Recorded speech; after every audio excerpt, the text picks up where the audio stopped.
Hello everybody, this is Dan, aka Entertainmentwf. This is a video response to the video called Atheist Logic versus Logical Logic.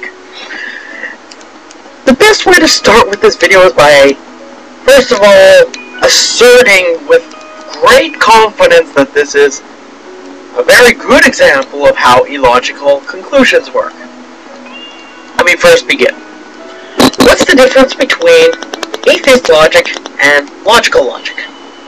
By initializing an assertion that they're different, our user here does not make any explanation of what the difference between the two is, but blindly asserts that logical logic is different from this one by just simply stating that the Bible is true, yet that is a logical consistency. It's illogical to say that, considering it is false. Any historian, any theologian, any person with a right intellectual discourse in the history of that book, the Bible, will tell you that it was written by men, it was written and edited by groups and councils, up to the most, heck, even a couple hundred years ago, heck, even some now. And they've been fighting over this for a good chunk of while.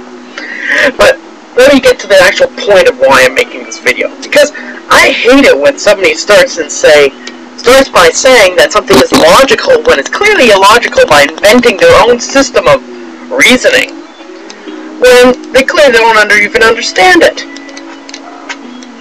The logical system does not support such claims. You can't go from A to B to Z to X to B over here again, then C without no inferences. How do you go from inference to inference? That is how logic is. That's, after all, the study of logic. You can't exactly go and demand a blind assertion and then all of a sudden make it true by some sort of logical consistency. You have to have some inference structure in there.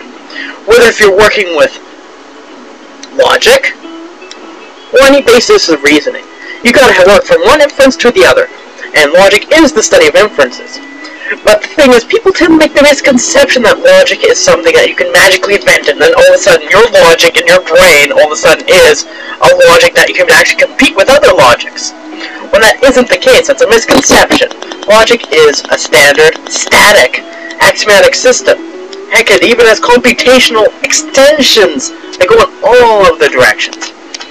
For example, you have propositional logic, you have second order, third order, first order, you have yourself random calculus, you have yourself computational logic, you've got yourself a whole buttloads of branches of logic, all derived from just the basic inference structure of ands, ors, nots, and other things, say, like unions, intersections, all these other special operations that are very important.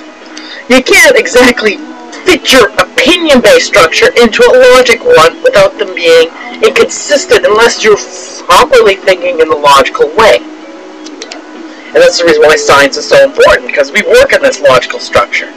Sometimes you encounter things that are very illogical without the evidence, but that's the empirical side of things.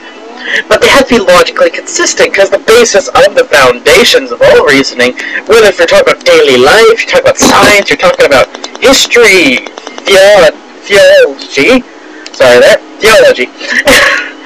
you can't exactly go and start saying something's logical and illogical without some sort of basis of reasoning. Because, in fact, if you say something's logically sound, I should be able to take it and write it down on a piece of paper in logical symbols, should be able to show that it holds based on scientific evidence, and should be able to be written out in perfect inference form, implying each consistent step, like you would with any mathematical work. But the problem is here, we're talking about atheist versus logical. How do you make the distinction here? You make the blind assertion that atheists are talking about absolute certainty here.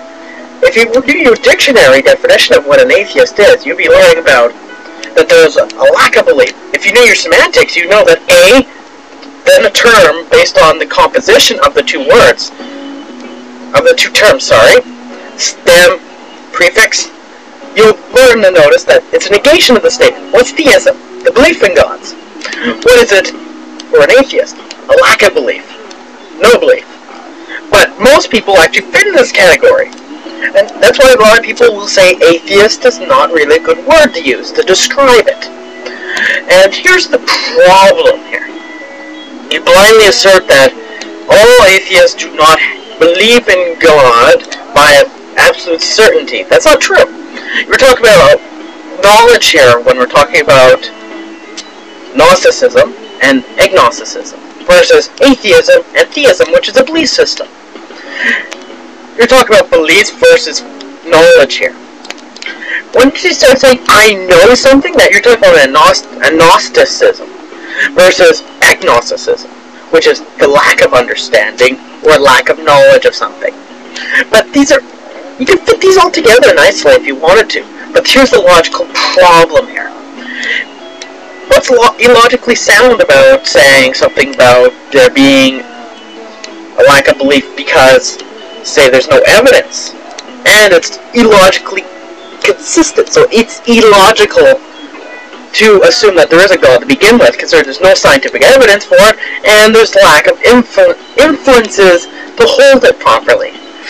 You can't exactly do that, especially if there's actually proofs out there. In fact, I could drive a good couple proofs for you if you needed ones to show that God can't exist in specific systems, based on whatever you assert as the definition, and whatever you hold in that definition. Because God is naturally inconsistent with reality, because it's some sort of supernatural thing, which that's not really anything that we can call or infer on, because logic doesn't work on inferences that don't exist. And completeness. Completeness is an issue too, considering the fact that if you want to assert something, you can't prove everything about it. Because there may be another definition out there that may contradict yours, or the fact that you just can't prove it. And that's another system, God, you can't prove. And I guarantee you can't run a program to do it. I guarantee you this. It's very easy to throw a few of that. I don't want to go into the specifics of the technical deals, because a theorist shouldn't be doing that in front of a camera. It's just naturally prone to throwing too much information out there. But basically saying that I can't build a computer program to decide whether God exists or not, because it's impossible. And based on inconsistency, if you care about what's true, you don't really get to say that this is illogical, to say that atheist logic is illogical. And basically it destroys your argument in a nutshell. You can't exactly go from 0 to 100 on nothing to lead you from 0 to 100. Heck, you even go from A to B to C. You can't go from C to A, and then B to C, and then go all the way backwards versus going from A to B to C. So that's some logic. That's basically what I'm saying. And if you got a problem with that, go ahead. You're fine to believe whatever you feel like, but it's wrong. And I'm sorry that you don't know enough about logic to start saying anything about logic.